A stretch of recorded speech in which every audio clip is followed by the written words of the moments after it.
All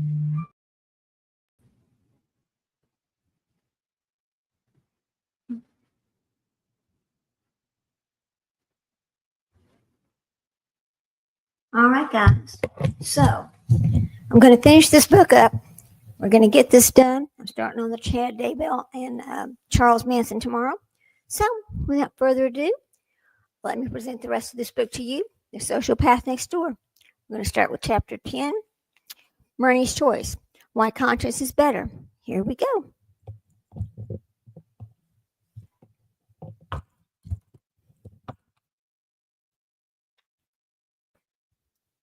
If you could be completely free of conscience, no moral scruples, and no guilt at all, what do you think you would do with your life? When I ask people this question, as I often have, the typical response is, oh, wow, or oh, my goodness, followed by a silence during which they wrinkle their faces in mental effort, as if someone had asked them a question in a language they only half understood. Then most people grin or laugh, seemingly embarrassed by the authority of conscience in their lives, and reply with some version of, I don't really know what I do, but I'm sure it wouldn't be what I'm doing now. After, oh wow, and a brief pause, one especially imaginative person chuckled and said, maybe I'd be the dictator of a small country or something. He said, this is as if such an ambition would have been smarter or more impressive than the socially valuable professional career he had in fact persuaded. Let me take a drink. I'm sorry, guys. Been a little bit of a rough morning. I'm having the typical allergy thing. The pollen is all over the back porch. The pollen is everywhere. I think I've talked about this before. Our back porch is like 12 feet off the ground. So the back porch is taller than a lot of the trees because we're on the side of this hill. So all the yellow pollen that's coming off of the tops of the trees, and as all these leaves and little flowers bloom, is falling as the wind blows onto that back porch. So every time my dog goes out that dog door, here comes the yellow pollen. So I spend a couple of months every year just being a nasty nose mess. But anyway, let's proceed on. Thanks. Would it be smarter not to have a conscience? Would we be happier? We know that groups of people would end up in trouble. Whole nations of sociopaths, everyone out for himself or herself. But realistically, on a personal level, would you or as individuals be happier or better off if we could shed the limitations of a conscience? It would be certainly seen so at times. Dishonest people hold positions of power, and corporate thieves purchase Gulfstreams and yachts, while we work responsibly and make sensible car payments. But what is the truth of the matter? From a psychological point of view, do sociopaths really have better lives than we do? Or is having a conscience somehow the happier fate? In an ironically utilitarian way, from the beginning, we were selected by nature to be social, sharing creatures. Our very brains wired for emotional connectedness with one another and for a sense of conscience. Or rather, all but a few of us took this path. Profiting from a different but equally business-like selection process, a few evolved as rogues, apathetic to their brother or sister human beings, with emotionally disconnected brains that hatched thoroughly selfish agenda. Judging from the vantage of 21st century and looking through the eyes of psychology, which of these two ancient factions, the socially consciousness or the sociopath, can we say got human nature better? The losing side of winning. This is the next little part. It's the chapter within the chapter. Here we go. It would be difficult to refute the observation that people who are completely unhampered by conscience sometimes achieve power and wealth, at least for a while. Too many chapters in the human history book, from its first line to its most contemporary entries, are organized around the stupendous success of military invaders, conquerors, robbers, barons, and empire builders. Such individuals are either too long dead or too privileged to be formally evaluated in the fashion of a clinical psychologist. But given certain of their well-known and highly documented behaviors, we assume, even without knowing their scores on the PD scale, that a fair number of them would not be found to possess any intervening sense of obligation based in emotional attachment to others. In other words, some of them were and are sociopaths. To make matters worse, Brutal conquerors and empire builders are usually held in awe by their contemporaries. And during their lifetimes, they are often seen as role models for the entire human race. No doubt countless 13th century Mongol boys were put to bed with tales of the inimitable Genghis Khan. And one wonders which of the modern heroes we tout to our own children will ultimately be remembered by history as motivated by ruthless self-interest. Sexual conquest also is served rather well by the absence of a conscience. To illustrate this point, using the offspring of the same famous tyrant, Genghis Khan, his eldest son, Tushi Khan, is said to have had sired 40 sons via his birthright to pick from the most beautiful women of the conqueror. The remainder of the vanquished, along with their sons, were routinely slaughtered. One of Genghis's many grandsons, Kublai Khan, found that the Yuan dynasty had 22 legitimate sons and added 30 virgins to his harem every year. And as at this time I write these words, virtually identical Y chromosomes are carried by almost 8% of the men living in the region formerly the Mongol Empire. 16 million of them, to be said. Geneticists believe this means that some 16 million people living in the 21st century are stamped with Genghis Khan's 13th century legacy of genocide and rape. Genghis Khan was exceptionally among the sociopathic tyrants, and that he did not die a violent or ignominious death. Instead, he fell off a horse during a hunt, and in 1227, by far most perpetrators of genocide and mass rape eventually take their own lives or are killed, often by a mass of enraged followers who have had enough. Caligula was assassinated by one of his own guards. Hitler is believed to have put a pistol in his mouth, and his body is said to have been cremated with diesel. Mussolini was shot and his body hung by his heels in a public square. Romania's Nikolai and his wife, Elena, were killed by a firing squad in 1989 on Christmas Day.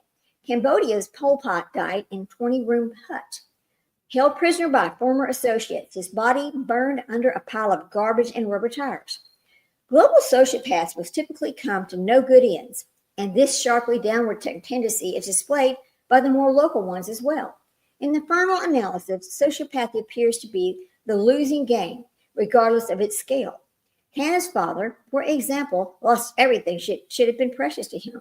By the time he was 50, he had forfeited his job, his position in the community, and his beautiful wife and his loving daughter, all for the exhilaration of being a minor player in the heroin game. And in the end, he is likely to die from a bullet to his own head from the gun of some other small-time criminal.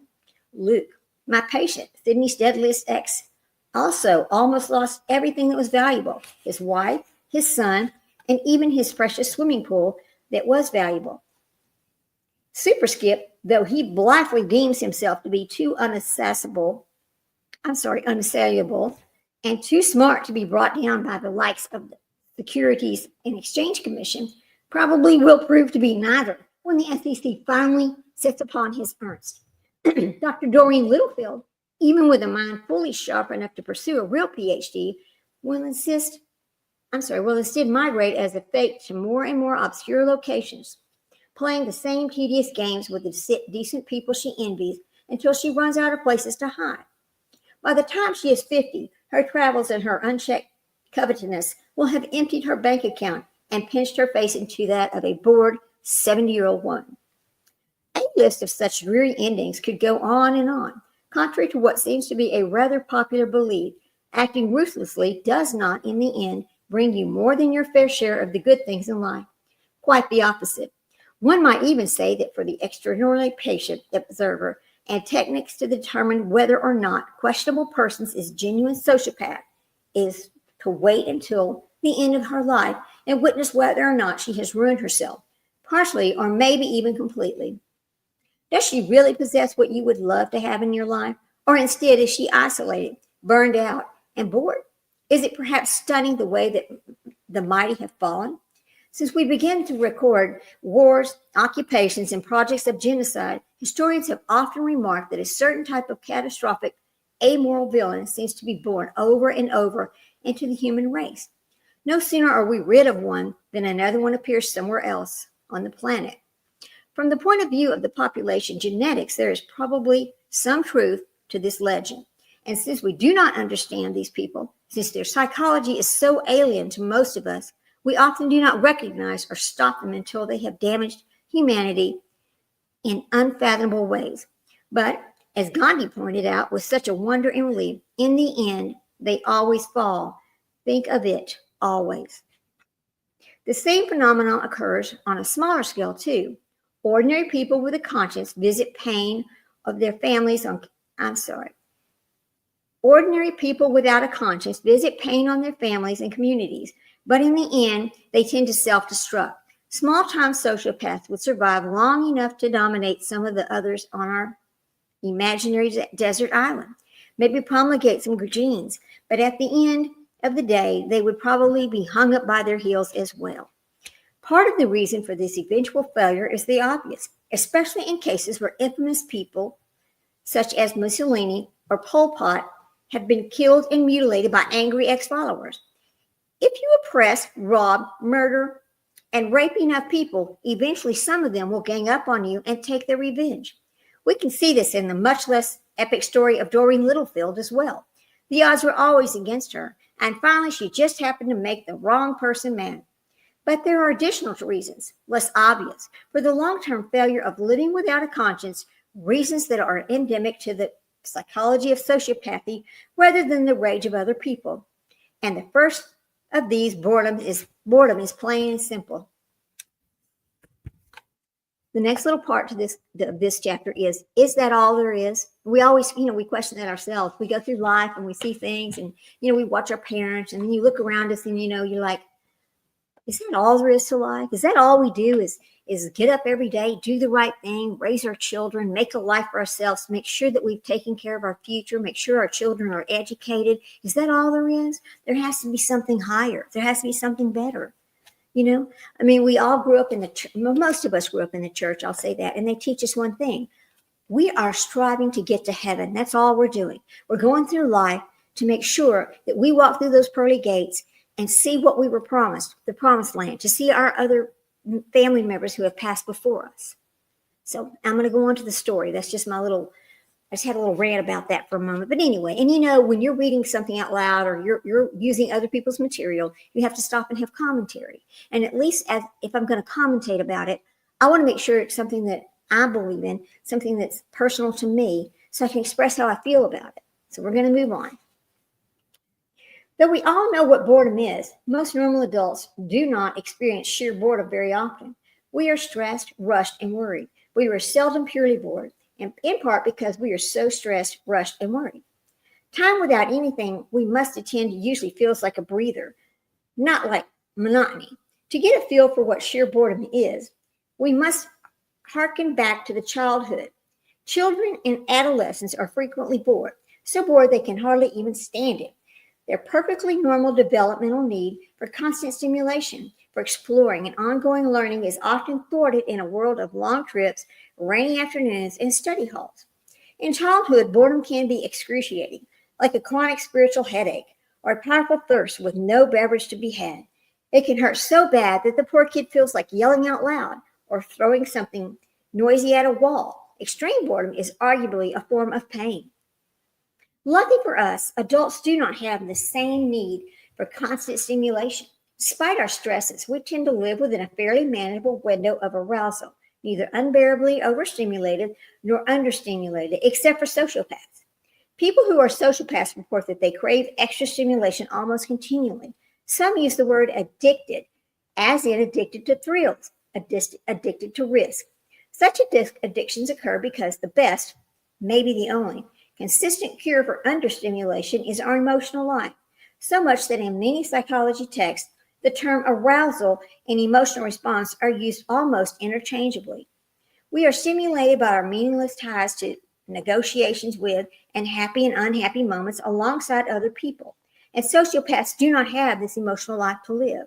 They do not experience the sometimes harrowing, sometimes thrilling, ever-present arousal that unavoidably intends genuine attachments to other people. Laboratory experiments using electric shocks and loud noises have found that even the psychological reactions, sweating, racing heart, and so forth, normally associated with anxious anticipation and learned fear, are far less pronounced in sociopaths. For adequate stimulations, sociopaths have only their games of domination, and these games get old and stale very quickly. Like drugs, the games have to be done over and over, larger and better, and depending on the resources and talents of the particular sociopaths, this may not be possible.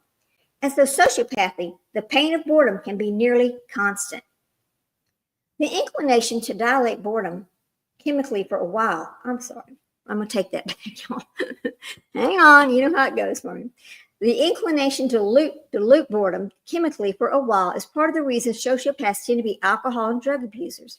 A major comorbidity, oh God, do I might have to cut this out of there? I'll be so glad when I finish this book. Thank you, Woman's Warrior. I really appreciate you suggesting this book. It is a good book, but I will just tell you, it's very wordy, very big words, very, very, very expected to be read by doctors to help understand, or, you know, people going to medical school to help understand the psychologically, the brain of the sociopath and what drives them. So here we go. The inclination to dilute boredom chemically for a while, in part, is the reason sociopaths tend to be alcohol and drug abusers. A major comorbidity study published in 1990 in the Journal of the American Medical Association estimates as many as 75% of sociopaths are dependent on alcohol and 50% abuse other drugs. And sociopaths are often addicted in the usual sense. In addition to being figuratively addicted to risk, with its peak experiences and its dangers, the drug culture holds more than one form of appeal for the conscienceless, and the drug culture is where many sociopaths feel most at home. Another study, published in 1993, the American Journal of Psychiatry, found that 18% of intravenous drug users diagnosed with antisocial personality disorders were HIV positive, while only 8% of the intravenous drug abusers without antisocial personality disorders tested positive for HIV. The higher odds ratio of HIV infections among sociopaths is presumably due to their greater risk-taking behaviors. These statistics bring us back to the question I posed at the first chapter. Is the absence of conscience an adaptive condition, or is it a mental disorder? One operational definition of mental disorder in any psychological condition that causes substantial life disruption, which is to say, serious and unusual limitations in a person's ability to function as well as might be expected given that the person's overall health and level of intelligence. Common sense tells us that the presence of any of the recognized mental disorders, major depression, chronic anxiety, paranoia, and so forth, would likely cause woeful life disruption. But what about the absence of something we usually regard as strictly moral traits? What about the absence of a conscience? We know that sociopaths almost never seek treatment, but do they suffer life disruptions nonetheless? A way of approaching this issue is to consider what is the meaningful in life to the sociopath, winning and domination, and then to ponder the following odd questions. Why are all sociopaths not in positions of great power? Given their focused motivation, and granted the freedom of action that results from having no conscience, they should all be formidable national leaders or international CEOs, or at least high-ranking professionals or dictators of small countries. Why do they not win all the time? For do they not? Instead, most of them are obscure people and limited to dominating their young children or depressed spouse, or perhaps a few employees or co-workers. Not an insignificant number of them are in jail, like Hannah's father, or in danger for their careers and their lives. Very few are fabulously wealthy like Skip. Even fewer are famous. Having never made much of a mark on the world, the majority are on the downward life course, and by late to middle age will be burned out completely. They can rob and torment us temporarily, yes, but they are in effect failed lives. From a psychologist's point of view, even the ones in prestigious positions, even the ones with famous names, failed lives. For most of us, happiness comes through the ability to love, to conduct our lives according to our higher values most of the time, and to feel reasonably content within ourselves. Sociopaths cannot love. By definition, they do not have higher values, and they have almost never feel comfortable in their own skins. They are loveless, amoral, and chronically bored. Even the few who become rich and powerful. And then They are uncomfortable in their own skins for more reasons than boredom. I believe we know people like this. I mean, we've seen a few criminals like this. We see these people. They just, you see what drives them. They can never be happy. But the flip side is not all people who can never be happy are sociopaths, and vice versa. Anyway, the absolute self-improvement of sociopathy creates an individual consciousness that is aware of every little ache and twitch in both body, ever-passing sensations in the head and chest and ears that orient with acute personalized concerns to every radio and television report about everything from bedbugs to ricin.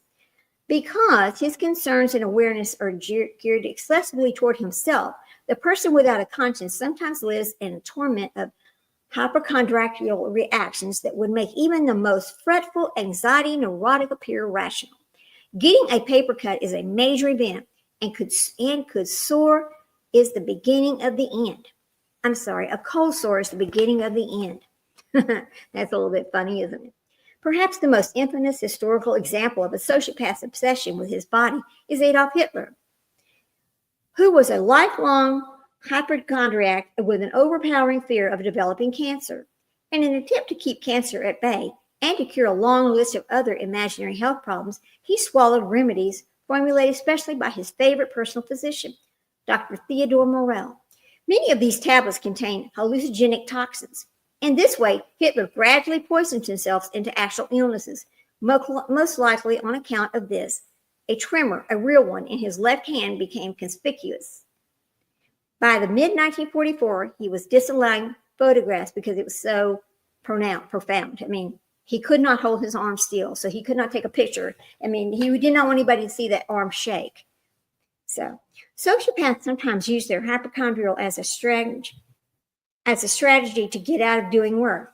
One moment they're fine, but then there's time to pay the bills or look for a job or help a friend move to a new apartment, and suddenly they have chest pains or a limp.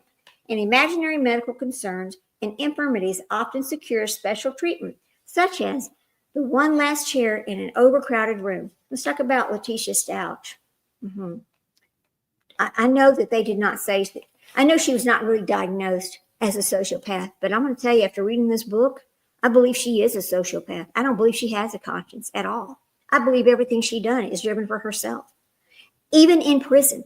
Look, she's creating all this problem. She's filed lawsuits every place she's went. What for?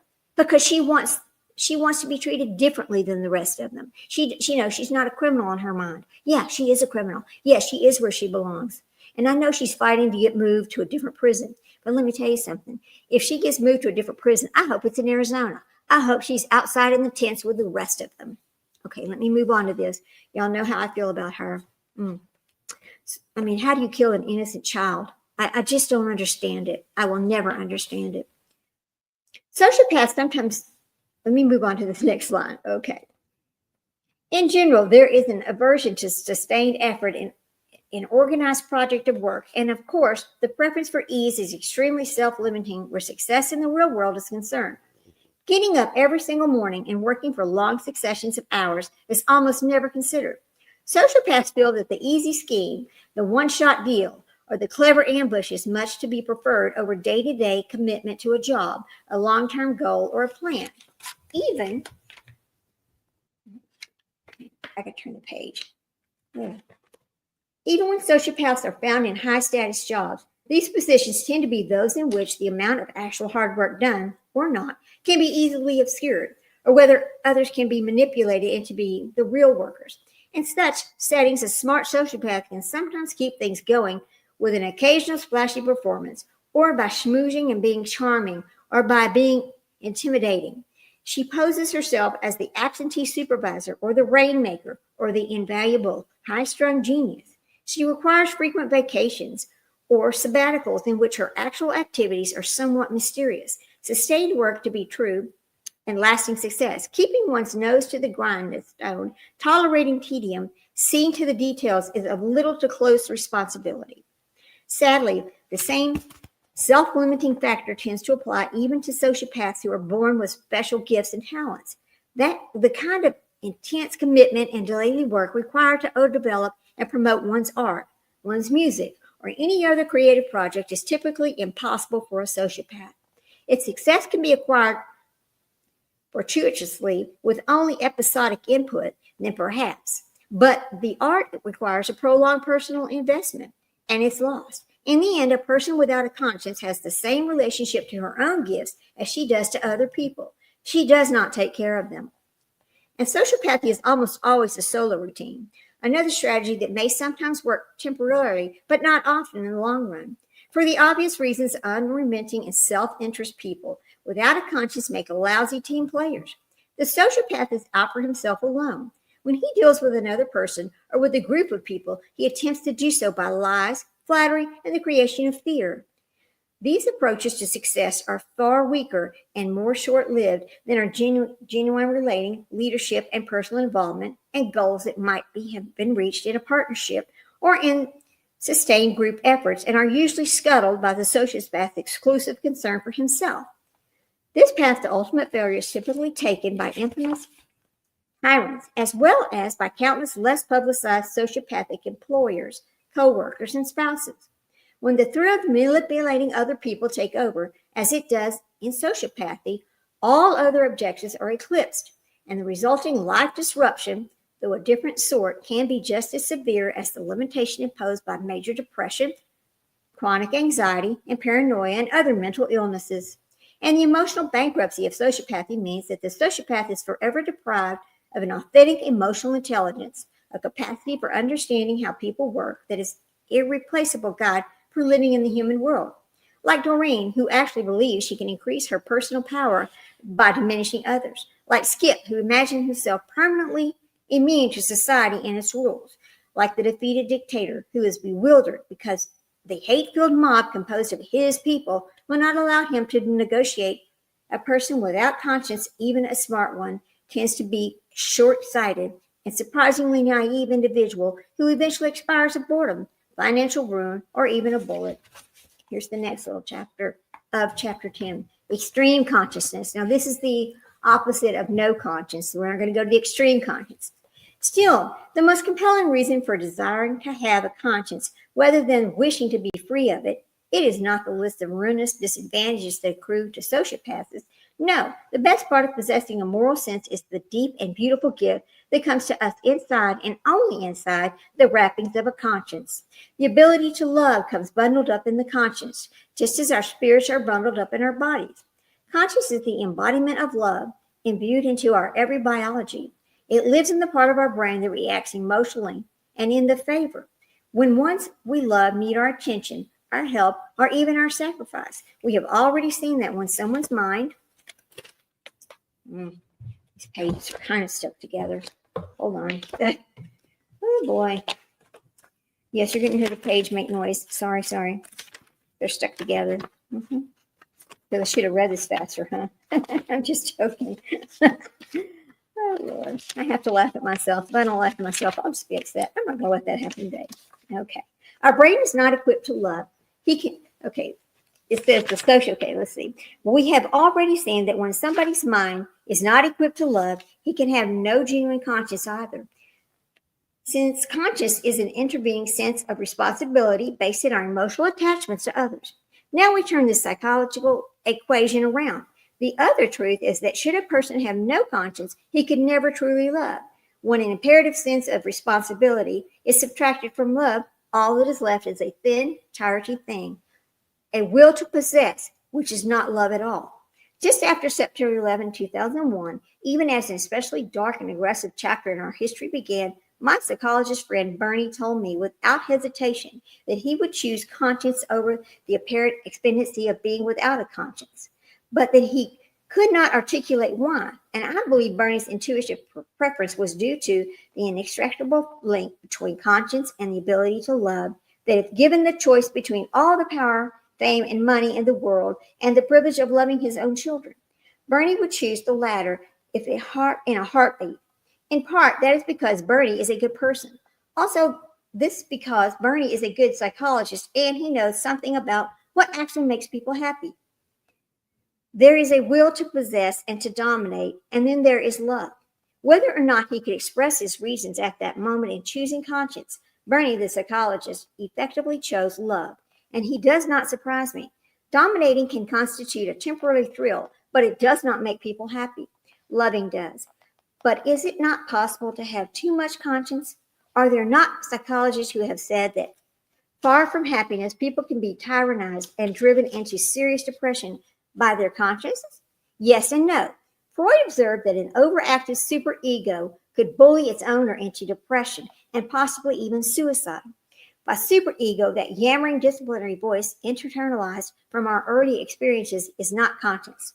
Neither is something that psychologists call unhealthy shame, which is not really shame in the sense of a reaction to having committed bad deeds, so much as it is the irrational belief instilled by negative messages from childhood that one's whole self is somehow bad, repellent, worthless. Even a little unhealthy shame is too much, but unhealthy shame is hardly normal conscience, which is an intervening sense of responsibility and not an intrusive feeling of worthlessness and calamity. When contemporary psychologists say that too much conscience is toxic, their vocabulary is careless. They're referring instead to an unhealthy shame or to a strident superego working overtime. Conscience, our seventh sense, is a different phenomenon altogether. It is a feeling of obligation based in love. So the question lingers, is extreme conscience debilitating or elevating? To understand what a great deal of conscience does to the psyche, we can observe lives at the happiness level of people who have developed their innate sense of conscience into an especially powerful emotional muscle. Each one of us might name different individuals as our moral heroes, from historical or public figures to moral commitments. In systematic study of such people, Ann Colby of Radcliffe, Henry Murray's Research Center, and William Damon of Brown University's Department of Education made choices of their own, concerned about what they perceived as our current scarcity of moral leaderships. Colby and Damon selected 23 individuals whom they considered to be moral exemplars, 11 men and 12 women whose moral commitment has resulted in single contributions in many areas, including civil rights, civil liberties, and the reduction of poverty and hunger, religious freedoms, environmental protections, and peace.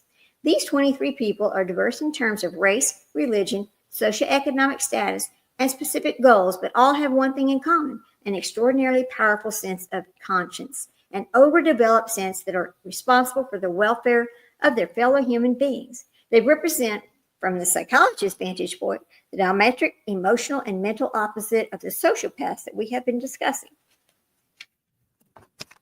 Colby and Damon's moral exemplars include Virginia Foster Durr, the Southern Belle turned civil rights activist who was the first person to hug Rosa Parks when she stepped out of the jail. Susie Valadez, who spent many years feeding, clothing, providing medical care to thousands of poor Mexicans in the Ciudad Juarez. Jack Coleman, a former president of Harvard College, noted for his blue-collar sabbaticals as a ditch digger, a garbage man, and a homeless person, and businessman Cabell Brand, who devoted himself to the creation of Total Action Against Poverty in Roanoke, Virginia, and Charliza Waddles, founder of the Perpetual Mission, who dedicated her life to helping the elderly and the poor, the unwed mothers and the prostitutes, and the absurd children of Detroit, Michigan. The abused children of Detroit, Michigan. Oh, my goodness. Okay. These researchers studied autobiographies and oral histories and conducted in-depth interviews with each of the 23 exemplars and their co-workers. In a book that documents their findings entitled Some Do Care, Contemporary Lives of Moral Commitment, they report these striking commonalities among the individuals of extreme conscience. The authors label these shared characteristics as, number 1, certainty, number 2, positivity, and number 3, unity of self and moral goals. Certainty refers to an exceptional clarity concerning what the exemplars believe to be the right.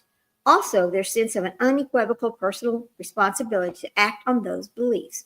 Positivity expresses the exemplars' affirmative approach to life and their extraordinary enjoyment of their work and their marked optimism, despite hardship or even danger. And unity of self and moral goals describes the integration of the subject's moral stance with the other conception of their own identity and the perceived sameness of their moral and personal goals. Unity means that, for such people, conscience is not just part of a guiding light. It is who they are. In an attempt to describe his sense of personal identity, one of the exemplars, Cabal Brand, explained in an interview, "Who am I? Is what I am. It's what I'm able to do and how I feel all the time, each day, each moment. It's hard for me to separate who I am from what I want to do and what I'm doing." Comey and Damon considered the third characteristic, the unity of self and moral goals, to be their most important finding and crucially important to the understanding of conscience and its effects. When conscience grows sufficiently strong, apparently it unifies the human psyche in a unique and beneficial way rather than causing life disruption. Extreme conscience significantly enhances life satisfaction. Colby and Damon write, "Our exemplars have been invulnerable to the debilitating." Let me start this little sentence over. It's a little bit, hang on. "Our exemplars have been invulnerable to the debilitating effects of privation because all they have needed for personal success is the productive pursuit of their moral mission. In unself-consciousness, defiance of our cultural tendency to set conscience and self-interest in opposition to each other. Colby and Damon exemplars defied their own welfare and self-interest in moral terms and were, with very few exceptions, extremely happy and fulfilled. Far from causing them suffering or making them into dupes, their exceptional sense of obligation to other people made them happy. Conscience, our sense of responsibility toward one another, allows us to live together in our homes, on our planet. It helps us to create meaning in our lives and stand between us and an empty existence of meaningless competitions. A very large sense of conscience can integrate moral intention, personal desire, and identify. In the mind, the right action becomes who we are. And for this reason, extreme conscience appears to be a rare, exact fit key to human happiness. So here's my best psychological advice. As you look around our world and try to figure out what is going on and who is winning, do we not wish to have less conscience or wish for more? Celebrate your faith. Having a conscience, you may never be able to do exactly as you please or just what you would need to do in order to succeed easily, or ultimately in the material world, and so perhaps you will never wield great financial or political power over other people. Maybe you will never command the respect of the masses or their fear. And on the contrary, you may suffer painful bouts of conscience that cause you to act quite against your own self-serving ambitions. And you may have to work hard all your life, giving up the temptations of childlike dependency because you want your own children to thrive. You may yourself be caught up in the snares of sociopaths from time to time, and on account of your scruples, you may never be able to take satisfactory revenge on the people who have hurt you. And yes, you may never become the dictator of a small country, but you will be able to look at your children asleep in their beds and feel that unbearable surge of awe and thanksgiving. You'll be able to keep others alive in your heart long after they are gone. You will have genuine friends, unlike the hollow, risk-pursuing few who are deprived of the seventh sense. You will go through your life fully aware of warm and comforting, infuriating, confusing, compelling, and sometimes joyful presence of other human beings, and along with your conscience, you will be given the chance to take the largest risk of all, which, as we all know, is love. Conscience truly is Mother Nature's better bargain. Its value is evident on a grand historic scale, and as we see in the next chapter, it's precious to us in our ordinary day-to-day dealings with friends and neighbors. Along with the entire neighborhood, let us now try to spend a day with an unfortunate and sociopathic woman named Tilly. From Tilly, we can learn, though she never will, that conscience makes everyday experiences worth having. Now we're going to move on to chapter 11. It's called Groundhog Day. Okay? And this is about Tilly. Tilly is somewhat personality theorist. All right, let me start over on this one. Tilly is someone personality theorist Theodore Milan would call an abrasive psychopath. She is a sociopathic, but regrettably for Tilly, she lacks the sociopath's customary charm and finesse. Instead, to use Milan's words, she acts in an overtly and directly contentious and quarrelsome way, and everything and everyone in an object available for nagging and assaulting. Tilly's specific talent is to take the smallest, subtlest whisper of a conflict and amplify it into a shouting match. She excels at the creation of hostility and bitterness where there was none. and specializes in provoking people who ordinarily are gentle and peace-loving. In Tilly's universe, Tilly is always right, and she takes self-righteousness pleasure in opposing and frustrating her opponents, who are seemingly everywhere and somehow always wrong. Her mission in life is to correct the world, a calling that she heads without hesitation or conscience. And in this mission, she perceives that she is unappreciated by others, which further justifies her behavior toward them. Now let's talk about Tilly for a moment. She's the Karen of the neighborhood. Okay, this is a Karen right here. She's going to direct everybody what to do. She's never wrong. It's always somebody else's fault, which when I was growing up, I was always told that a sociopath exactly did live in a world where it was everybody else, not them. That's what my perception of it was based on what I was taught. Okay. This morning, Tilly has discovered a groundhog in her backyard. As she watches it from her sunroom, it sits back on its round haunches in the grass and turns its alert little face in every direction, as if surveying Tilly's property. When Tilly opens the sliding door to get a better look, the animal freezes in place for a moment and then waddles away and vanishes into the ground at the edge of the lawn, at the point where Tilly's yard meets that of her neighbor, Catherine and Fred. Tilly makes a mental note of where the hole is, and then she goes out to stand on her deck. A white-haired woman of 70 in blue checkered house dress, appearing for all the world to be the archetypical kind and wise old woman. As she gazes with interest across the lawn, anyone looking one might remark that her demeanor and bottom-heavy shape are not altogether different than the groundhog's. Oh, that was a little mean, but okay, that's funny. Tilly's neighbors on the other side of her house and up the hill, Greta and Jerry, also happen to be having breakfast in their sunroom and can see Tilly on their deck. They are too far away to notice the groundhog. All they can make out is the 70-year-old woman Tilly standing very still in her blue and white dress. 35-year-old Greta, the manager of a local department store, says to her husband Jerry, a building contractor, "Damn, I wish that awful woman would just move away. How long has she been here now?" 15 months, replies Jerry. Greta smiles mirthlessly. "But who's counting, right? I know, I shouldn't wish people gone, but she's just so incredibly mean and controlling, and I don't know how she can ever stand her own self." Jerry sighs and says maybe we could buy her out. Greta is about to laugh, and then she realizes that Jerry is not joking. All of a sudden, she understands that her normal, even-tempered husband despises Tilly every bit as much as she does. She feels chilly and a little guilty and goes back into the kitchen to get some more hot coffee. When she comes back, Jerry is still staring at the old woman on her deck. He says, "No, we really can't afford to buy her out. Maybe she'll just move. Seems like you'd move if everybody in the neighborhood hated you as much as everybody hates her."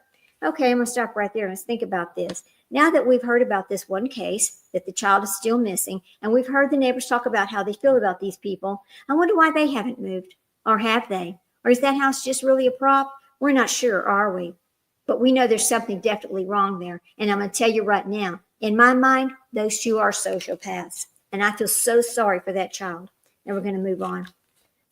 Greta points out, "Well, the thing is, I bet she gets this reaction wherever she goes." "Yeah, probably. Where was she living before?" "I don't know," answers Greta. Then, beginning to feel somewhat gratified that Jerry shares her sentiments, she says, "Do you believe this? It is the last week.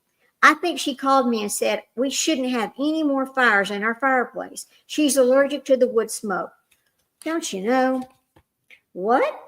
You never told me she did that. That's crazy." Jerry clenches his fist and then changes his assessment. "No, that's not crazy. That's just horse crap.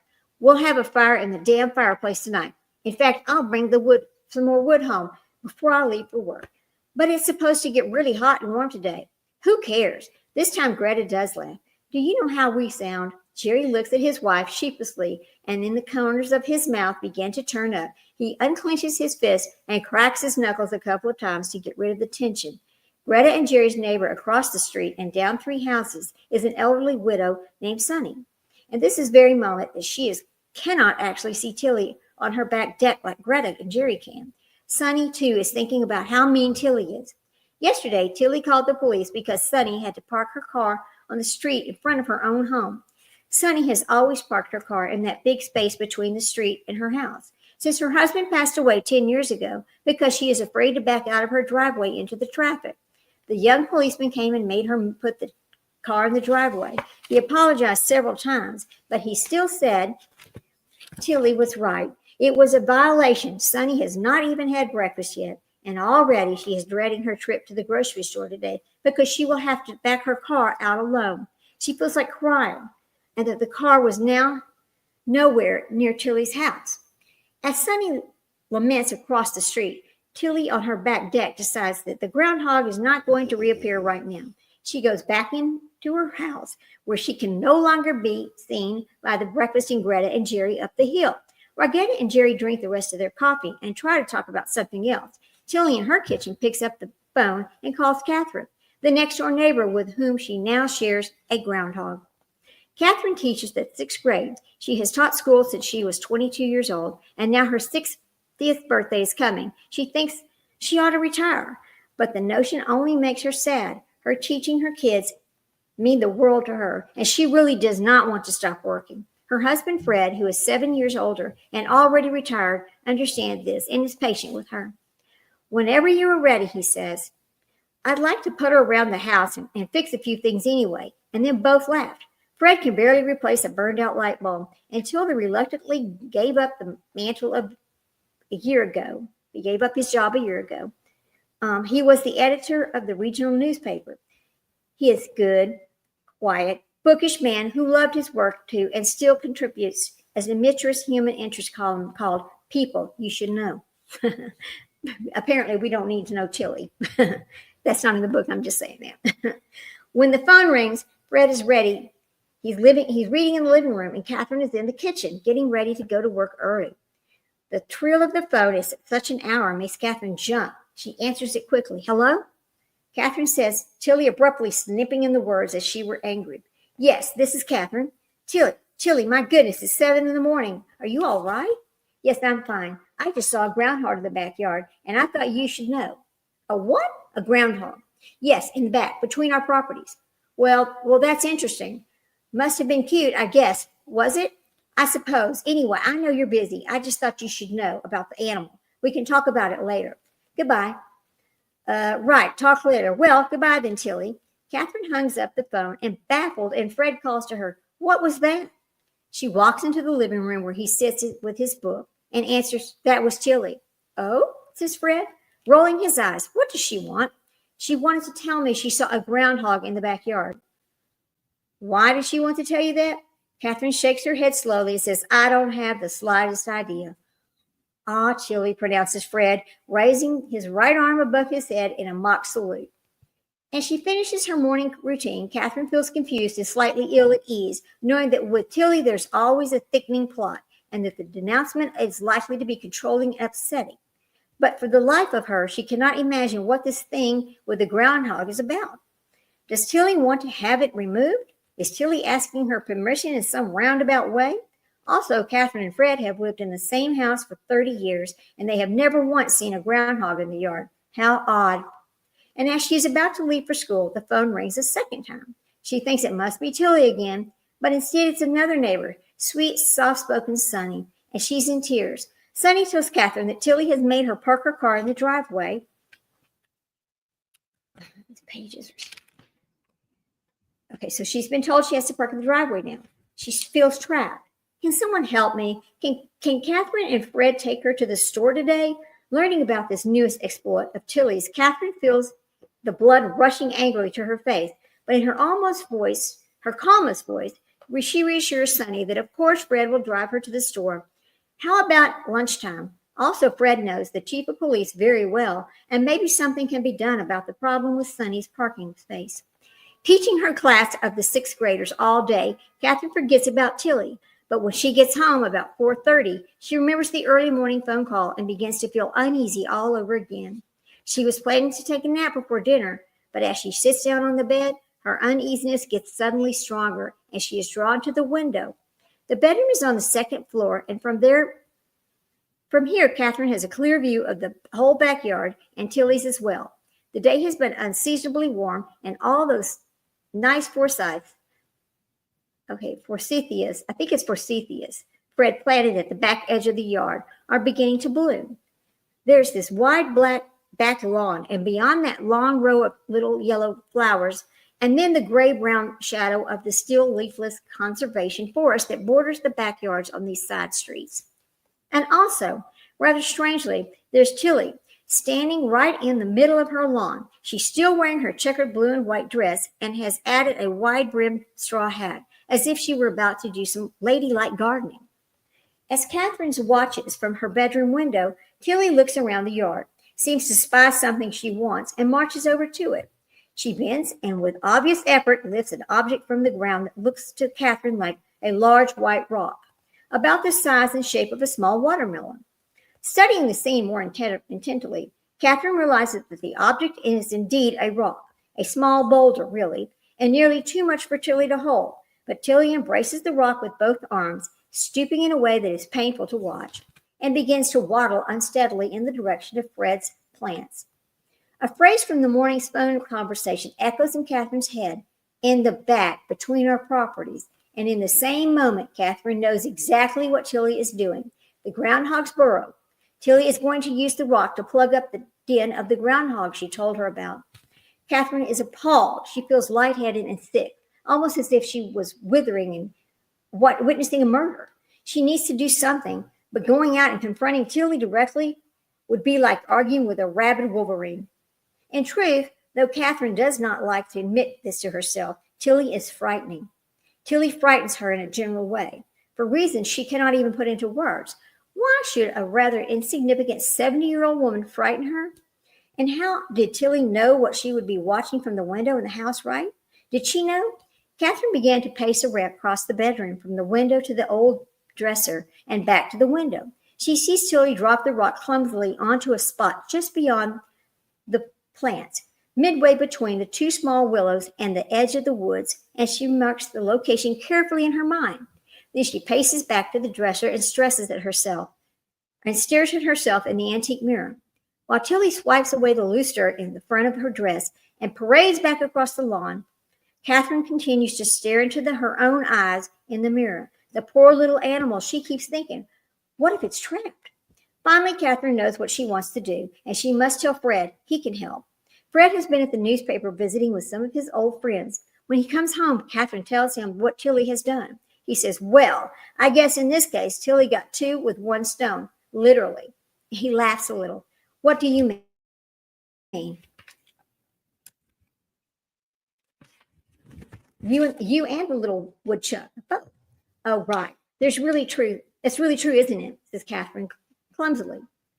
It would appear so. Sure, you don't want me to go over there and have it out with her. No, she'll just do it again. I want to help the groundhog, so he'll be okay. Go with me. Do I have a choice? Catherine smiles and hugs him. Not really, she says. They make dinner together, and in their habits, and wait until about 9 o'clock when it's completely dark outside. Fred suggests flashlights, but Catherine thinks Tilly would see them. She'll know we liberated him, and she'll just cover him up again. We'll have to take at least one to find the burrow once we get there. Yes, right. Okay, maybe a pin light for when we get there. They set out across the yard in a snail's pace so as not to trip the darkness. Fred takes the lead, and Catherine follows, arms held out in front of her like a sleepwalker to keep her balance. When they get to the far end of the lawn, they follow along the row of the flower bushes until there are no more flowers. Then, in wonder like a child, Catherine takes a step into the even more complete darkness beyond, hoping that her hands and not her face will find the willows. She feels a branch, takes a deep breath, and whispers, okay, Fred, pin light. Fred takes the light out of his pocket and holds it close to the ground and turns it on. After a few moments, they find the melon-sized rock, somewhat more easily than they could have hoped, because the rock is smooth and white and the surrounding earth is dark. Catherine exhales and pushes a loose strand of her hair beyond her left ear. She and Fred bend down and lift the rock together, revealing a surprisingly small hole in the ground, considering it's used by a fat little groundhog. Catherine has an impulse to shine the pin light into the hole to check its occupant, but then she realizes that she will not see much and that she may scare the animal. Arm in arm, whispering and containing their laughter, she and Fred stumble home. Tilly does not see them. As they return from the mission that has already been As they return from their mission, she has already been drinking and sulking for several hours as usual. Now they're talking about Tilly right here, because apparently Tilly goes in every night, she gets drunk and just passes out on the sofa. That's her life. She's a miserable person. Okay. Tilly does not see them. She sits on her sofa in her living room and pours herself glasses of wine, trying to drown out the monotony of her life and the idiots she continually has to deal with. The only thing that makes this evening different from any other is the accumulation of packing boxes now stacked around her. Inside her drunken fog, she congratulates herself on her brilliant idea not to put up a for sale sign this time in her home. She thinks, I'll take these cretins by surprise. Their stupid mouths will gape. The good-for-nothing real estate agent keeps telling her that not using a sign is shooting herself in the foot and that she really thinks she should wait for a higher offer. This buyer came in under her price, but Tilly cannot wait. She has never liked waiting. She will have her moment, and her moment will be tomorrow morning. And then everyone in this whole horrible neighborhood will be completely shocked about her move. She is sure of it. The agent does not understand why secrecy matters, but he is a fool, so why listen to him? She has taken losses before when she wanted to get out of the house so fast. It's all in the game. She thinks to herself, it's all in a game. You can't stay in a place where people won't listen to you, and giving them a parting shot is extremely important. Tilly has a trust fund from her deceased father that has supported her for most of her life. These days, she says she's retired, but in reality, she's really never worked. She used to paint watercolors at times, but when she was younger, but she never sold any of them. She would like to purchase a grander home, but her wretched mother keeps hanging on, and so she cannot get her hands on the rest of her money. Her mother is nearly 100 years old, and still she has not died. Tilly is stuck in these dreadful middle-class neighborhoods, knowing that by rights she should have a wealthier lifestyle. She visits her mother periodically because she certainly does not want to be written out of the will, and the bedridden old woman always reminds her of a half-plucked parakeet squawking in a cage. What she has to say is just about that interesting. Nothing is very interesting, really. Suffocating the rodent was okay for a few minutes, and she keeps hoping Catherine was watching. Catherine would have a stroke. But then the project was over, and there was nothing else to do. She cannot imagine what this absurd people on all sides of her that seems to occupy them so completely as they scurry about their little lives. They must have brains the size of peas. She pours herself another drink and consumes it in one gulp. Not yet packed into the box, and a painting that she made when she was still in her 20s hangs over her unused fireplace. So faded that the image can hardly be made out in the shadows of the ill-lighted living room. Hunched on her sofa, she looks up at the dimly recalls the beach scene she stood in all the decades ago. Then all she sees are the pinpoints of the stars before her eyes, that as she waits for the most nights of her life, just before she blacks out. So she drinks to the point she blacks out. That's got to be a miserable feeling. It's got to be. That is no life at all. But of course, as they say, the sociopaths, most of them are alcoholics, and then others, and then the other subset, they're all, they use illegal drugs. Okay. Across the street and down a few houses, Sunny opens the lace curtains in her front window as the sun streams in. She takes in the happy view of her car parked where it's supposed to be, on the street, and there it will stay parked. Fred talked to the police chief yesterday after lunch, and he got everything all squared away for her. Freedom, she breathes to herself. She tries to think what she can do for Fred and Catherine. Maybe she can bake them something, imagining how much they will like that. She feels even more cheerful. And the house up the hill, Greta has the weekend off, and she and Jerry sleep late. When they slowly rouse themselves and go into the sunroom to drink their coffee, they notice a big moving truck in Tilly's driveway. Does that mean what I think it means? Jerry asked, staring at the truck. Or are we still dreaming? Got to be dreaming, says Greta. Also, I never saw a sign. Did you ever see a sign over there? Nope. Just now, 2 men wearing canvas coveralls come out of Tilly's house, each carrying one end of a sofa. Greta and Jerry look at each other and begin to laugh. Jerry laughs so hard he spills some of his coffee. Greta asks him, why do you suppose she kept it a secret? Why does she do anything? But it doesn't matter anymore, does it? It's unbelievable. Greta is thoughtful for a moment, and then she says, How old do you suppose she is? I don't know, not young. I wonder whether she's ever had any children. Oh, wow. Can you imagine being one of her children? Worse yet, can you imagine being her? So do you think we should feel sorry for her? Greta asks Jerry and grins and waves his hand dismissively at the furniture moving scene in the distance. Well, I'm not sure, sweetheart, but if we're going to feel sorry for her, let's do it over breakfast, okay? Remember that strudel? Yes, says Greta. Smacking her lips, she picks up both coffee mugs and they abandon the view from the sunroom in favor of the pastry in the kitchen. Since they are in the house next door to Tilly's, Catherine and Fred also notice the activities of the men from the moving truck and wonder why they never saw a for sale sign or heard from Tilly that she was moving. Fred rolls his eyes again and Catherine shakes her head. But then they are distracted by another phone call, this one from their daughter and son-in-law, who say that in 2 weeks they are 4-year-old Katie are flying out for another visit. Catherine is beside herself with excitement, and Tilly's moving day, still is in progress outside, is forgotten. 2 hours later, when the truck pulls away from Tilly's house, no one is watching. All is quiet again. In Catherine and Fred's backyard by the bushes, as far opposite end of the row now, the groundhog clambers out of its second hole and stands up tall as he can see his short hind legs. His black eyes glinting in the bright sunlight, he peers over a big white rock lying near his first hole at the other end of the bushes. Then he gazes up toward Tilly's empty house. Finally, his attention settles on a patch of dandelions growing in the soft earth just in front of him. Another groundhog, slightly smaller, wiggles out of the hole. They sit down groundhog fashion, share a leisurely luncheon of their new stems, and amble off into the woods. So nobody really cared what Tilly did. It's all, Tilly was important to herself. She, quite typical. We're on chapter 12, which is the last chapter in this book. So, conscience in its purest form. Science votes morality. Here we go. One way or another, a life without conscience is failed life. Those of us who love and have conscience are really very lucky, even as we go about our everyday lives of work, reflexive give and takes, and ordinary pleasures. And usually conscience is just that, reflexive and ordinary.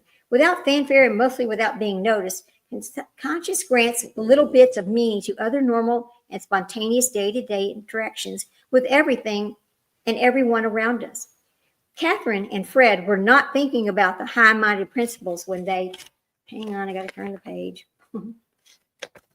when they set out to liberate the groundhog, which, as it turns out, was not trapped in the first place. They were not being pious or courageous, not particularly ineffective, and certainly not rational. It was simply that trying to help the animal seemed right and somehow made them feel good. Moving that rock was, to use an old and universally understood expression, good for the souls. When the conscience is concerned over the centuries, Western cultures have progressed from faith in an immutable God-sent knowledge of right and wrong to a belief in Freud's concept of punitive superego, to understanding that conscience is based in our normal and positive relatedness to one another. As intervening sense of responsibility, seated in our emotional attachments, conscience has evolved into a purely psychological construct.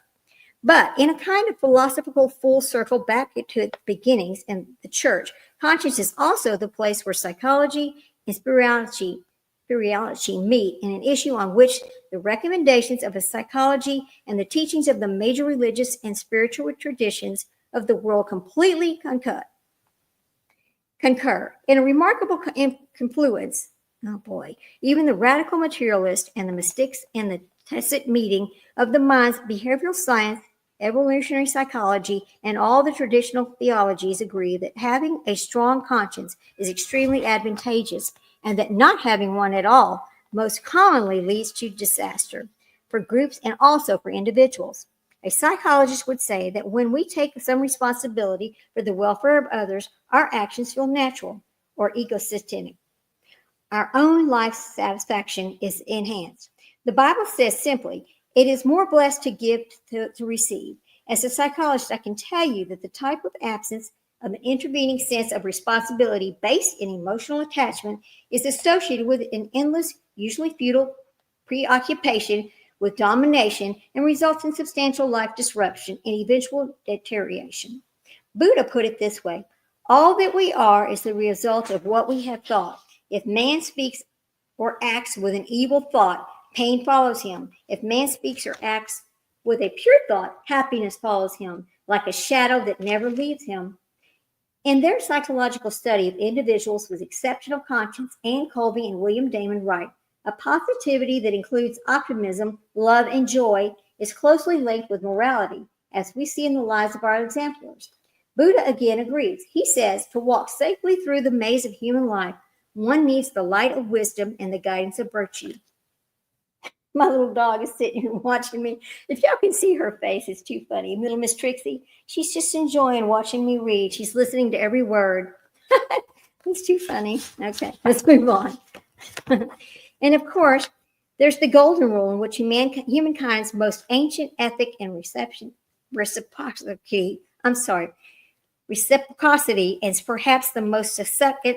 I'm sorry, guys. The baby dog's licking me. Hold on. Perhaps the most second and clearly operationalized moral philosophy ever conceived. Confucius was merely recording an even older Chinese saying when he wrote, do not do to others what you would not want done to you. And when Jesus said, do unto others as you would have them do unto you, he was referring to an already time-honored Jewish proverb that's instructed, what is hateful to you, do not to your fellow man. This is the law. All the rest is commentary. The Mahabharata, I'm sorry, I'm going to spell this out to you because the Mahabharata tells followers in Hinduism, this is the sum of the Dharma. Do unto others which would cause you pain if done to you, or do not do unto others which would cause you pain if done to you. And in indigenous traditions as well, the oh my God, I'm sorry, guys. It just gets a little complicated over here.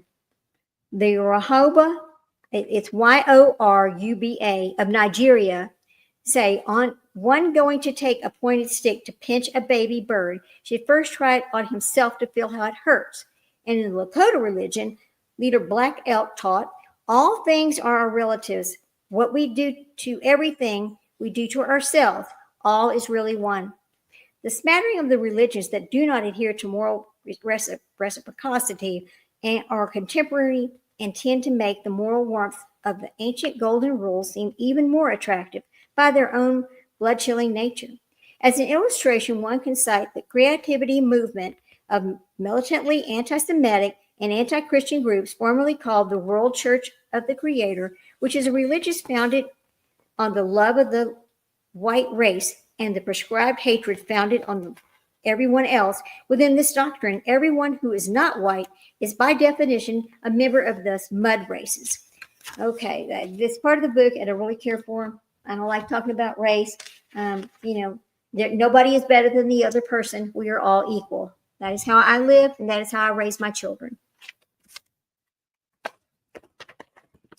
The central moral precept of creativity movement is expressed as follows. What is good for the white race is the highest virtue. What is bad for the white race is the ultimate sin.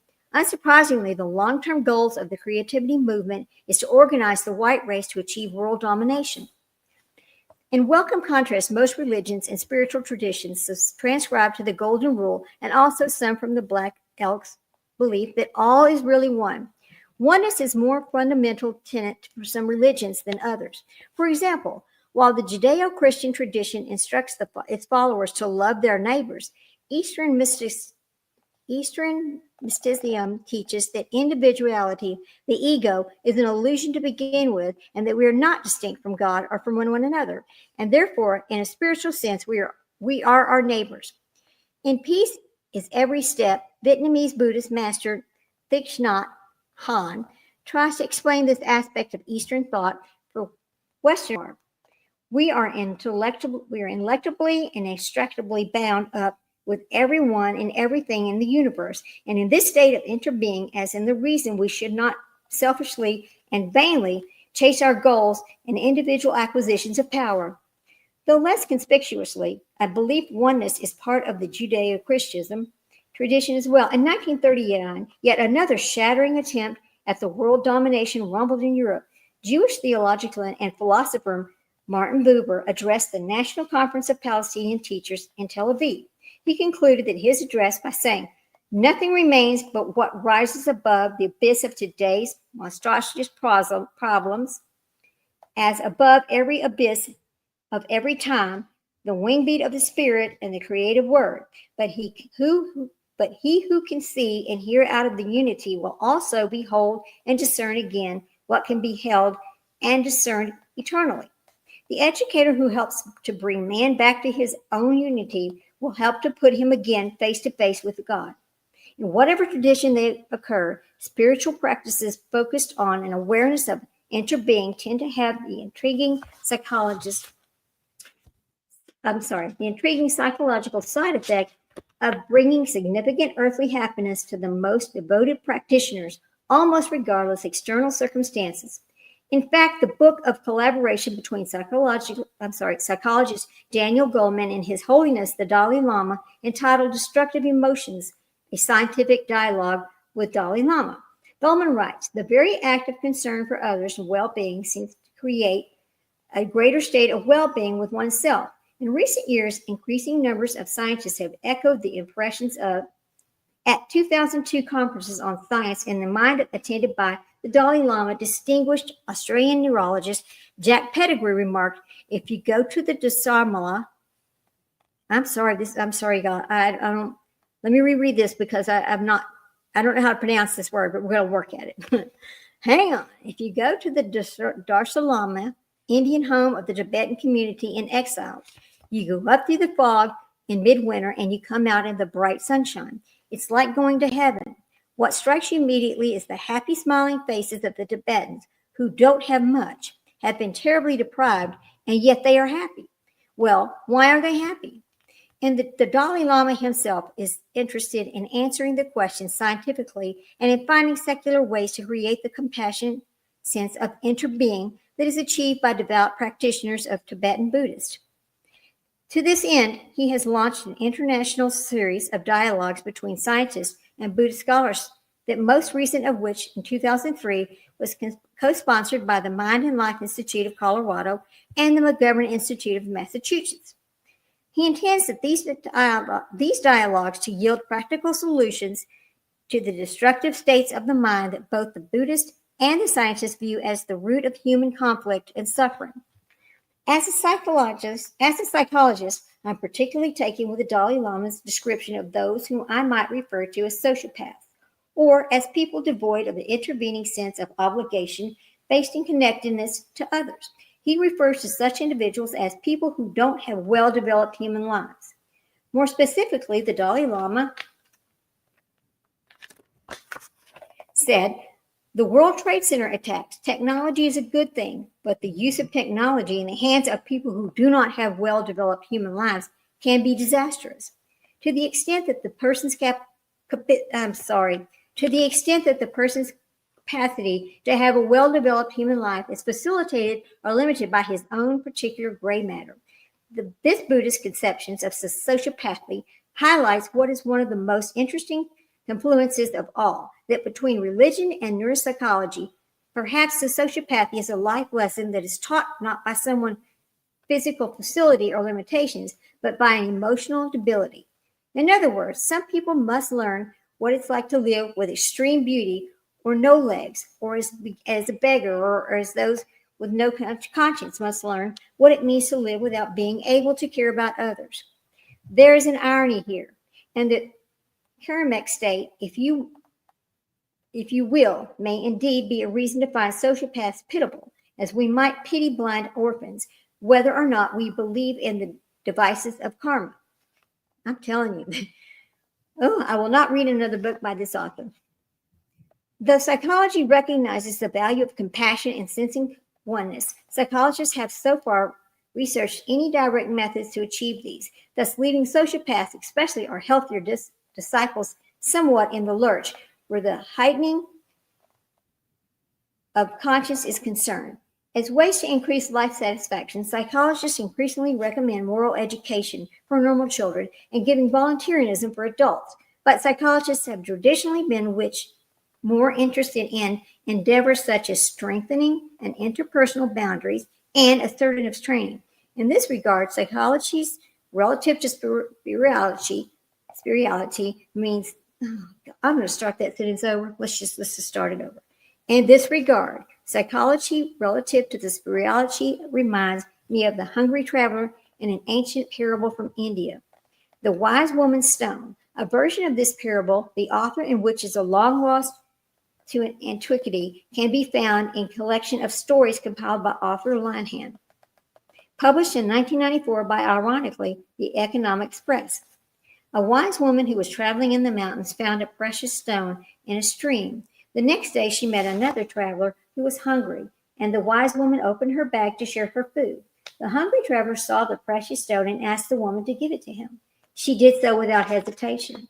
The traveler left, rejoicing in his good fortune. He knew the stone was worth enough to give him security for a lifetime. But a few days later, he came back to return the stone to the wise woman. I was thinking, he said, I know how valuable the stone is, but I give it back in the hope that you can give me something even more precious. Give me what you have within yourself that enabled you to give me that stone.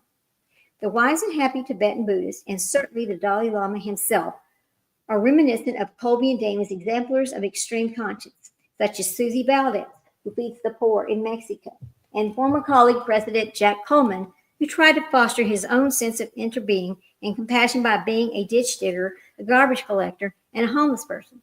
Both the Buddhist monks and the psychological exemplars illustrate that the awareness provided by extreme conscience improves people's lives and makes them happy.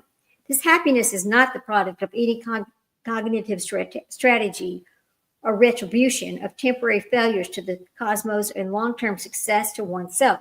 In fact, Colby and Damon report that most of their moral exemplars are insistent realists regarding the circumstances of human life and their own limited potential to alter these conditions. No, rather more cognitive adaptation. Exceptional conscience involves the strong and steady sensation of being part of something greater than oneself. Indeed, conscience would seem to be the nexus of psychology and spirituality, as revealed by what psychologists now know about the singularly uplifting effects of moral sense based on emotional connectedness and religion and spirituality. The experience at this locus is called by names such as oneness, unity, interbeing. In psychology, it's called conscious of the moral sense. Whatever its name is, it's a powerful integrator of human thoughts, emotion, and actions that knew its origins in our primeval biological past. Through our genes and our brains, and perhaps our very soul, it has become a protective, productive, and mood-sustaining force in our psychological and social lives, and for thousands of years has spoken to our most transcendent traditions and to the most admirable members of our race. Conscience is still small. It's a small voice that has been trying since infancy of our species to tell us we are evolutionary, emotionally, and spiritually one, and that if we speak peace and happiness, we must behave this way. Conscience and uniquely conscious. Oh boy, hang on, guys. Conscious and uniquely conscious can compel us into our own skins and into the skins of another, or even into contact with the absolute. It is based on our emotional ties to one another. It is the purest form. It is called love. And wonderfully, both mystics and revolutionary and evolutionary psychologists who concur on not much else agree that people by their normal nature are more likely to be loving than people by their normal nature than to be malevolent. This conclusion signifies a breathtaking departure from our usual, more cynical view of ourselves. Theologists and science agree also that human mistakes tending to contravene our normal benevolent nature to our twofold. The first mistake is the desire to be personally in control of others and the world. The motivation involves the illusion of domination is a worthwhile goal, an illusion that is most fixed in the psychopathic mind. And the second tragic error is moral exclusion. We know that there's to be endless danger in deciding that the other is something less than human, the other gender, the other race, the foreigner, the enemy, and perhaps even the sociopath himself which is why the questions of what to do with the moral outlaw is such an uneasy one. Hang on. Which is why the questions of what to do with the moral outlaw is such an uneasy one in theology and also in psychology. How do we face the potentially cataclysmic challenge of people who simply don't have well-developed human lives? So far, psychology has left the one question completely unanswered that would seem to be even more pressing issue at this time is why technology is proliferated. After all, the devil is evolving too. As far as the question of who is more, oh my God. I almost want to start the whole chapter over. I'm just so, hang on a second. As far as the question of who is more fortunate, the person ruthlessly engaged only in exactly what he wants to do, or who is obligated by your conscience once again, I ask you to imagine what you would be like if you had no seventh sense. By this time, as you envision your huge influence and wealth, or your permanent leisure without guilt, imagine it while bearing in mind what conscience and only conscience can bring to life, and what it has brought to yours. Picture clearly the face of someone you love more than all your earthly possessions, someone for whom you would run headlong onto a burning building, or if it were required of you, a parent, a brother, a sister, a dear friend, your life partner, your child. Try to picture that same face, a parent or a daughter or sons weeping in grief or smiling in peace and joy. And now imagine for a moment that you could look forever feeling absolutely nothing, no love, no desire to help or even smile back. But do not imagine this careening emptiness too long, though it would stretch throughout lifetime. If you were a person without a conscience, someone who could guiltlessly do anything at all, rather return to your feelings, in your mind seeing the face that you love, touch a cheek, hear the laughter. Conscience blesses our individual lives with just that kind of meaning every day. Without it, we would be emotionally hollow and bored and would spend our days pursuing repetitive games of our own misguided creation. For most of us, most of the time, conscience is so ordinary, so daily, and so spontaneous that we do not even notice it. But conscience is also much larger than we are.